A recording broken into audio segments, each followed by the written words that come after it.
Mahalakshmi cells आपके लिए तैयार है लेटेस्ट कंज्यूमर अप्लायंसेस के साथ। Branded air conditioners, best brands, best offers के साथ आपके लिए अवेलेबल है महालक्ष्मी सेल्स में। एयर कूलर्स जो आपके पूरे घर में ठंडी हवा से आपके दिन को और खुशनुमा बनाए। Single door refrigerator, double door refrigerators, inverter battery, deep freezers, विजी cooler, LED televisions, semi and fully automatic washing machines, water purifier, RO plus UV, आटा चक्की, water dispensers, water coolers, mini refrigerators, सभी appliances बेस्ट ब्रांड्स के best offers के साथ आपके लिए available है Mahalakshmi sales में।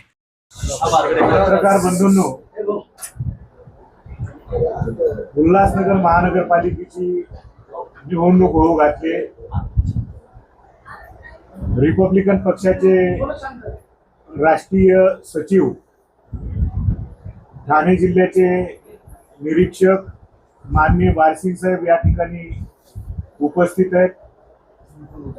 Republican पक्षाची आठवले गटाची शिवसेनेसोबत माननीय एकनाथजी शिंदे साहेब, महाराष्ट्र राज्याचे उपमुख्यमंत्री, प्रमुख नेते शिवसेनेचे, या पक्षासोबत आरपीआयची युती झाली। या संदर्भामध्ये माहिती देण्यासाठी बारसिंग साहेब आले। तुम्ही सर्व पत्रकार बांधवांना या ठिकाणी आम्ही आमंत्रित केलंय, त्यांचं सगळ्यांचं स्वागत करतो आणि बारसिंग साहेबांना विनंती करतो की आपण पत्रकारांना संबोधित करू। साहेब आंबेडकर यांच्या विचारावर चालणारा रिपब्लिकन पक्ष, ज्याचं नेतृत्व माननीय नामदार रामदास आठवले साहेब करतायत, अशा रिपब्लिकन पक्षाच्या वतीनं भारतीय घटनेला अनुसरून या देशातील सर्व निवडणुका लढवण्याचा उपक्रम नित्य नियमानं पार पाडला जातो। रिपब्लिकन पक्ष हा राष्ट्रीय स्तरावर रेकग्नाइज्ड रिपब्लिकन पार्टी आहे, हा रेकग्नाइज्ड पक्ष आहे। या पक्षाच्या वतीनं लोकसभा असेल, विधानसभा असेल, महापालिका असतील, नगरपालिका असतील, जिल्हा परिषद असतील किंवा ग्रामपंचायत असतील, या सर्व ठिकाणी उमेदवार उभे करून निवडणुका लढवल्या जातात। आणि ह्या निवडणुका लढवत असताना 2012 पासून आम्ही एनडीए सोबत आहोत। सर्वप्रथम भारतीय जनता पक्षासोबत युती केली, ती रिपब्लिकन पक्षाने केली। रिपब्लिकन पक्षाने युती करण्या अगोदर भारतीय जनता पक्ष हा राजकीय दृष्ट्या अस्पृश्य पक्ष समजला जात असे, त्या पक्षाबरोबर कोणी युती करायला तयार होत नसे। रिपब्लिकन पक्षाने युती केल्यानंतर भारतीय जनता पक्षासोबत सर्व पक्ष आले। अगदी रामविलास पासवान असतील आणि आणखी बरेचसे पक्ष असतील, जानकार आले, तो इकडून आपल्याकडून शेट्टी आले, मेटे आले, हे सर्व मंडळी त्यानंतर आले गोपीनाथ मुंडेच्या याच्या। आणि एक एनडीए फॉर्म झाले। एनडीए फॉर्म झाल्यानंतर लोकसभा निवडणुका असतील, विधानसभा निवडणूक, सर्व निवडणुकांमध्ये आम्ही भारतीय जनता पक्षासोबत काम केलेलं आहे। आतापर्यंत परवापर्यंत सुद्धा नगरपालिका लढवत असताना सुद्धा भारतीय जनता पक्षासोबत आम्ही काम केलेलं आहे। तरी सुद्धा लोकल इलेक्शन लढताना आम्ही असं ठरवलं पक्षानं की ज्या ठिकाणी आपल्याला योग्य ते उमेदवार संधी मिळेल आणि आपलं पद्धतशीरपणे काही उमेदवार निवडून येतील आणि पक्षाला एक नवचैतन्य निर्माण होईल, म्हणून प्रत्येक ठिकाणी मेरिटवर युती करण्याचं ठरवलं। म्हणजे जसं की ज्या विभागामध्ये ज्या पक्षाची ताकद जास्त असेल त्या पक्षासोबत युती करूया, प्रेफरन्स म्हणून माहितीतल्या पक्षांना आपण प्रेफरन्स देऊया, अशा प्रकारे ठरलं। मग भारतीय जनता पक्ष असेल, शिवसेना शिंदे गट असेल किंवा अजितदादाचा गट असेल, यातला जो पक्ष असेल त्याच्यावर युती करूया, असा एक आम्ही निर्णय घेतला होता. बऱ्याच ठिकाणी प्रयत्न केला तर आमच्या असं लक्षात आलं की काही ठिकाणी आपली थोडीशी फसवणूक केली जाते किंवा आपल्याला शेवटपर्यंत ताटकळत ठेवलं जातंय आणि ऐनवेळी आपल्याला सीट दिल्या जात नाहीत. तर फटाफट निर्णय घेण्याच्या दृष्टिकोनात आम्ही काही निर्णय घेतले आणि उल्हासनगरच्या बाबतीमध्ये निर्णय घेत असताना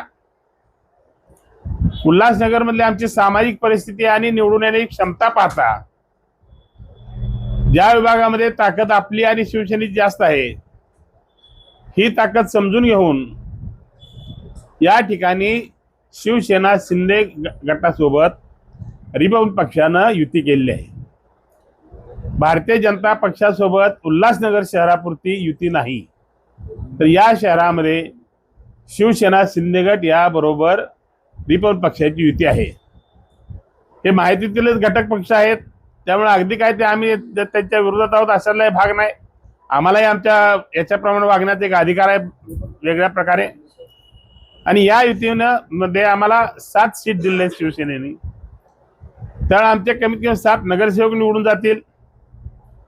एक बाबासाहेबांच्या चळवळीचा आवाज किंवा गोरगरीब जनतेचा आवाज उठवण्याचं फार मोठं सद्भाग्य आमच्या कार्यकर्त्याला लाभेल आणि समाजाचे प्रश्न सोडवण्याच्या दृष्टिकोनातून आम्ही हे पाऊल उचललेलं आहे.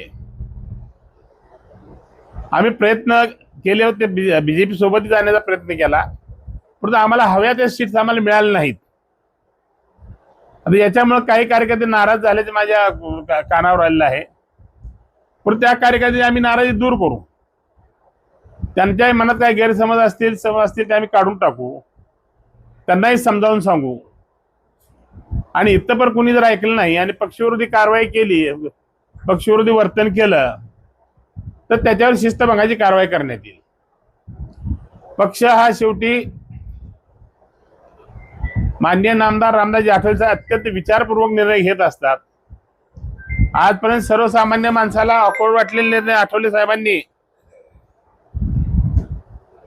घेताना बऱ्याच वेळा असं वाटतं की हा निर्णय कसा काय यांनी घेतला, हा चुकीचा असू शकतो, परंतु शेवटी आठवले साहेबांचा निर्णय अगदी योग्य आहे हेच सिद्ध झाले आतापर्यंत. आणि आठवले साहेब आणि आठवले साहेबांची संघटना ज्यांच्याकडे जाईल त्या ज्यांच्या सोबत जाते त्याची सत्ता येते हे निश्चितपणे आपल्याला सांगता येईल. उल्हासनगरमध्ये सुद्धा तेच होईल असं आमचं भाकीत आहे. मी शुभेच्छा देतो या युतीला, रिपब्लिकन पार्टी ऑफ इंडिया आणि शिवसेना यांना. आणि सर्व कार्यकर्त्यांनी जोमाने कामाला लागावं. तुमचा आवाज बुलंदपणे या उल्हासनगरच्या महापालिकेमध्ये वाढवण्यासाठी किंवा वाजवण्यासाठी हे जे आमचे उमेदवार आहेत 7 यांना आपण निवडून दिलं पाहिजे. आम्ही प्रभाग क्रमांक 1 मधून सुनील सोनवणे यांना तिकीट दिलेलं आहे. प्रभाग 4 मधून नाना बागुल आहेत आमचे, मंगल सानपी आहेत, रुपाली मस्के आहेत. या प्रभाग 10 मधून क मधून गौतमी राहुल बागुल आणि प्रभाग 14 मधून लता शांताराम निकम आणि ॲडव्होकेट जय गायकवाड आहेत. यामधले बरेचसे कार्यकर्ते अतिशय चांगले आहेत, हुशार आहेत आणि खऱ्या अर्थानं समाजाला न्याय देतील अशी आम्हाला खात्री आहे. भाजपाच्या जिल्हाध्यक्षांनी थेट चॅलेंज दिलं होतं नाना बागुल यांना की नाना बागुल यांनी शेवटच्या 1 तासामध्ये येणार होते, एबी फॉर्म घेऊन गेले होते, मात्र त्यांचा 1 तास संपला नाही. त्यांनी पक्षाशी एकनिष्ठ राहिले नाही, भाजपाचे एबी फॉर्म घेऊन गेले नाही आणि त्यांच्यामुळे हे सगळं झालंय. त्यांना चॅलेंज दिलं त्यांनी कोणत्याही मंचावर येऊन थेट आमच्याशी चर्चा करा म्हणून. नाही, चर्चा करण्याचा विषय कोणता आहे? चर्चा कोणत्या विषयावर करायची? तेच त्यांनी 1 तासात येतो असं म्हटलं होतं, मात्र त्यांचा 1 तास अजूनपर्यंत संपला नाही. अच्छा, आणि भाजपाच्या चिन्हावर निवडणूक लढवायला तयार झाले होते. हा 1 मिनिट बोलतायत, आमचे शहराध्यक्ष बोलतायत. बोला. खरं म्हणजे नाना पवार 20 साल नगरसेवक थे और सचिव भी थे पक्ष के. बीजेपीच्या कडे पहिल्या बैठकीला माननीय बारसिंग साहेब सुद्धा उपस्थित होते. शेवटच्या बैठकीला मी ज्या वेळेला त्यांच्याशी चर्चा केली, आता जे पंडित निकम दावा करतायत की आरपीआयने बीजेपी सोबत युती करायला पाहिजे होती, त्याच पंडित निकमने तो माझ्यासोबत होते. 1 नंबर प्रभागामध्ये अनुसूचित जातीची जी सीट आहे ती सीट द्या असं बीजेपीला विनंती केली. पहिल्याच सीटला त्यांनी सांगितलं की आमची ही सिटिंग सीट ही देता येणार नाही. आणि पंडितने स्वतः सांगितलं की असं जर हे करत असतील तर आपण याच्यावरून युती करायची. त्यांनी ज्या ज्या सीट देऊ केल्या त्या सीट सगळ्या पराभूत होतील अशा पद्धतीची मला शंका आली होती. आणि रिपब्लिकन पक्षाचा अध्यक्ष या नात्यानं बीजेपीचा विश्वासघात केला असं जर त्यांचं म्हणणं असेल तर मी रिपब्लिकन पक्षाचा विश्वासघात करणार नाही. रिपब्लिकन पक्ष उत्तरोत्तर प्रगती कशी करेल हे मी बघणार. बीजेपीकडे मी कसं काय बघू, मी बीजेपीचा नाहीये ना. आणि त्यांनी जे सांगितलं ना, कुठल्याही मंचावर येऊन मी चर्चा करायला तयार आहे, बोलायला तयार आहे, मी सुद्धा तयार आहे ना. त्यांच्या तिघांमधला एक व्यक्तीने तिथं जाहीर केलं, एबी फॉर्म आपले दिले गेलेले, ते दिले होते की नाही माहिती नाही, परंतु यांना तुम्ही जे सीट द्यायचं कबूल करतायत 11, 10, 7 त्या देता येणार नाही. जर असं केलं तर मी कमिटीचा रिझाईन देईल असं त्या बऱ्या नेत्याने तिथं सांगितलं. आणि मग असं सांगितल्यानंतर मी काय भरोसा ठेवू. मी भारतीय जनता पार्टीचा सहकारी पक्षाचा कार्यकर्ता आहे. मी त्यांच्याविषयी बोलण्याची माझी अजिबात इच्छा नव्हती, परंतु तुम्ही पत्रकारांनी विचारल्यामुळे हे स्पष्टीकरण देणं गरजेचं होतं. भविष्यामध्ये नामदार रामदासजी आठवले साहेबांनी सुद्धा असेच आदेश दिलेले आहेत. महानगरपालिकेच्या निवडणुका संपल्यानंतर परत केंद्रामध्ये आणि राज्यामध्ये बीजेपी, सेना आणि आरपीआय असं संयुक्तिक सरकार आहे. भविष्यात निवडणुका झाल्यानंतर परत आम्ही एकत्र येऊ अशा पद्धतीचे आठवले साहेबांचे संकेत आहेत. त्याच्यामुळे मी भारतीय जनता पार्टी सहकारी पक्षावर काही बोलू इच्छितो. तर लता निकम या अपक्ष म्हणून त्यांनी उमेदवारी अर्ज दाखल केला ना की सेनेच्या धनुष्यबाणावर लढतायत, मग ते कसे काय आपले उमेदवार? लता शांताराम निकम ह्या अपक्ष नाहीये. तिथं तुम्ही बघताय 4 उमेदवारांना नकार आहे. अंडरस्टँडिंग. आता टीओकेचे जे उमेदवार आहेत त्यांनी धनुष्यबाण घेतलाय म्हणून ते काय सेनेमध्ये प्रवेश केलाय का? आरपीआय कडे, माझं उत्तर तर संपू द्या दादा. आरपीआय कडे ऑथोराइज पक्षाचं चिन्ह नाही म्हणून आठवले साहेबांनी आणि बारसिंग साहेबांनी सुचवलेलं आहे की धनुष्यबाण जिथे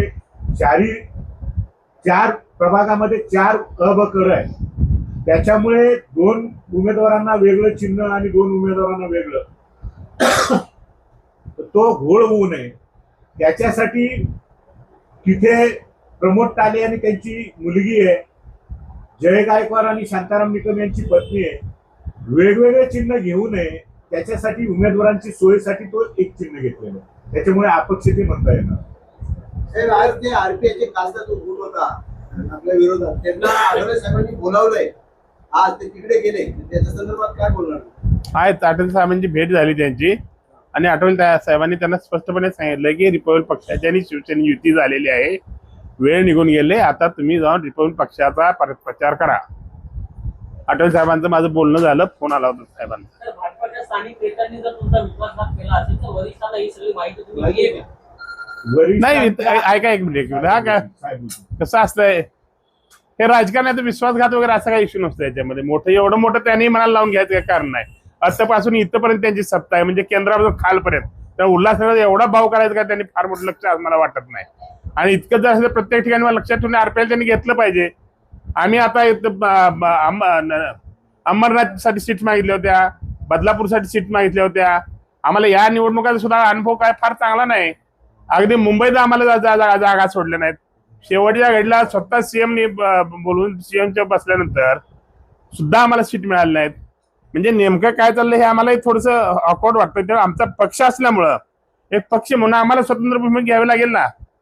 आमचा पक्ष संपूर्ण डिसइंटिग्रेट होत असेल, पूर्ण संपत असेल तर आम्हाला आमची काळजी घेणं अत्यंत आवश्यक आहे ना. 10 दिवस राहिले आपल्या लोकांची मनोभावना कशी ते तर म्हणतायत की नाना बाबू यांचा बायकॉट करणार आहे आपण. नाही, तसं होणार नाही. ते युती करण्या अगोदर नाना बागुल सुद्धा समंजस आणि सक्रिय चांगला कार्यकर्ता आहे. त्यांना सर्व राजकारण माहित आहे आणि त्यांना हेही माहित होतं आहे की भारतीय जनता पक्षासोबतच युती आहे. परंतु नाना बागोल यांनी माझी आणि आठवले साहेबांची परवानगी घेतली. मी आणि आठवले साहेबांनी व्यवस्थितपणे चर्चा केली आणि काय निर्णय घ्या उल्हासनगरच्या बाबतीत. कारण उल्हासनगरमध्ये आमची स्ट्रेंथ आहे. आमच्या प्रत्येक ठिकाणी स्ट्रेंथ असून सुद्धा आमची स्ट्रेंथ दाबून टाकलेली आहे. त्या स्ट्रेंथला कुठेही वाव दिलेला नाही. तर या ठिकाणची तरी स्ट्रेंथ आमची वाया जाऊन, ताकद वाया जाऊन आंबेडकरी चळवळीची. अगदी कल्याण डोंबिवलीच उदाहरण घ्या. कल्याण डोंबिवली एक सीट सोडलेली नाही आम्हाला. म्हणजे हा जो पूर्ण बेल्ट आहे, या बेल्टमध्ये ताकद आणून सुद्धा पूर्ण आम्हाला नाचवून टाकण्याचं राजकारण खेळलं जातंय का? तर हे नाचवण्याचं राजकारण चालू देणार नाही. आम्ही स्वतंत्रपणे आमच्या ताकदीवर किंवा आम्हाला योग्य वाटेल त्या पक्षासोबत जाऊन आमची ताकद अबाधित राखण्याचा प्रयत्न करा निश्चितपणे. रिपब्लिकन पक्षाचा आणि आंबेडकरी चळवळीचा आवाज दाबण्याचा कुणी प्रयत्न करत असेल, मग तो मैत्रीनं किंवा गळ्यात मिठी मारून म्हणा किंवा दुसऱ्या मार्गावर, ती आम्ही खपवून घेणार नाही. आमच्या प्रमाणे आमची ताकद आम्ही दाखवणार आणि आमचे उमेदवार कसे निवडून येतील आम्ही पाहणार, याची दक्षता आम्ही घेणार. आणि निश्चितपणे सांगतो, आठवले साहेबांच्या मार्गदर्शनाखाली आणि माझ्या आदेशानुसार ही युती झालेली आहे. हे लक्षात ठेवा. ही युती नाना बागुल यांनी केली असं नाही, तर आठवले साहेबांनी मी सांगितल्यामुळे युती झाली, हे लक्षात घ्या.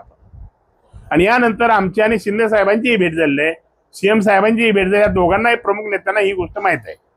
मी असं नाही की अंधारात कुठली गोष्ट आहे. मुख्यमंत्री साहेबांना ही गोष्ट माहित आहे, शिंदे साहेबांनाही. मध्ये एकाच दिवशी दोघांची आम्ही भेट घेतली आहे. म्हणजे सकाळी आम्ही सीएम साहेबांची घेतली, संध्याकाळी शिंदे साहेब.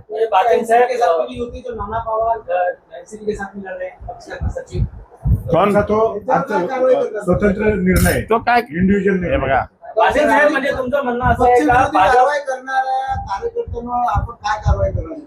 कारण पक्षाचे तिथे तुमचा उमेदवार, त्याला तुम्ही सपोर्ट केला, तो उमेदवार पडू शकतो ना तिथे. 20 वर्ष नगरसेवक होते, सचिव पण आहे. नाही ठीक आहे ना, असू द्या ना. परंतु भाजप हा मित्र पक्षांना जवळ घेतो आणि संपवतो, असा तुमचा आरोप आहे का? आरोप म्हणजे तशी वस्तुस्थिती तर दिसते. आरोप म्हणण्यापेक्षा वस्तुस्थितीच आहे. आरोप यात काय, खरी वस्तुस्थितीच आहे. म्हणजे भाजप वाईट करतोय अशाला भाग नाही. भाजप त्याचं काम करणारच ना. कोण आपल्या विरोधात कोण शिल्लक ठेवेल? तुमची इच्छा अशी होती की एससी रिझर्वेशनच्या जेवढाही जागा होत्या तेवढा बिलकुल द्यायलाच पाहिजे. इथेच नव्हे, उल्हासनगरमध्ये नव्हे, ज्या ज्या ठिकाणी ज्या ज्या स्तरावर इलेक्शन झाले, अगदी लोकसभेपासून आमची मागणी आहे की बाबा एससीचे जेवढ्या सीट आहेत, ते लोकसभे खासदार असतील, विधानसभेचे आमदार असतील, त्या मॅक्झिमम आम्हाला मिळाल्यात ना. आम्हालाही मिळत आहेत. तुमचेच उमेदवार आणणार ते आमच्या बोकडून, हे चालणार नाही. हा नाही, अजून काय आम्हाला त्यांनी सांगितलेलं नाही. परंतु पक्षविरोधी कारवाई केली तर आहेत ना. आता काय करणार, 50-50 वर्ष आम्ही आहोत, तर काय करणार? चांगली गोष्ट आहे 20 वर्ष. आणि पक्षाने काहीतरी दिलं असेल ना त्यांना, काय नाही दिलं? काय 20 वर्ष नगरसेवक पक्षाने दिलं नाही, पण दिलं असेल ना पक्षानं. काय आता काय ते त्यांनी स्वतंत्र निर्णय घेतला, सांगितलं ना तुम्ही. नाना पवार काय दाखवलं नाही असं एवढं असून पक्षाने अजून कारवाई केली नाही, यातच समाधान मांडलं पाहिजे. अजून काय नाना पवार? चालेल, धन्यवाद. तिथे एक अंबादास गायकवाड होते, त्यांनी असं म्हटलं की केंद्रापासून राज्यापर्यंत बीजेपी आहे, तर तुम्ही शिवसेनेवर का गेले, असं त्यांचं म्हणणं आहे. तुम्ही काय म्हणता? केंद्रापासून राज्यापर्यंत बीजेपी युती आहे असं म्हणण्यापेक्षा केंद्रापासून खालपर्यंत एनडीए बरोबर आम्ही आहोत. एनडीएचा घटक पक्ष आम्ही आहोत. त्या एनडीए मध्ये बरेचसे पक्ष आहेत. एनडीएचे घटक पक्ष जेवढे आहेत ते सर्व आमचे सहकारी आहेत. त्यामुळे आम्ही युती करत असताना या ठिकाणी बीजेपी असताना सुद्धा आम्ही शिवसेना जो घटक पक्ष आहे त्याच्यावर युती केली आहे आम्ही. ताज्या घडामोडींसाठी स्वानंद न्यूजला सबस्क्राईब करा आणि बेल आयकॉनवर क्लिक करा.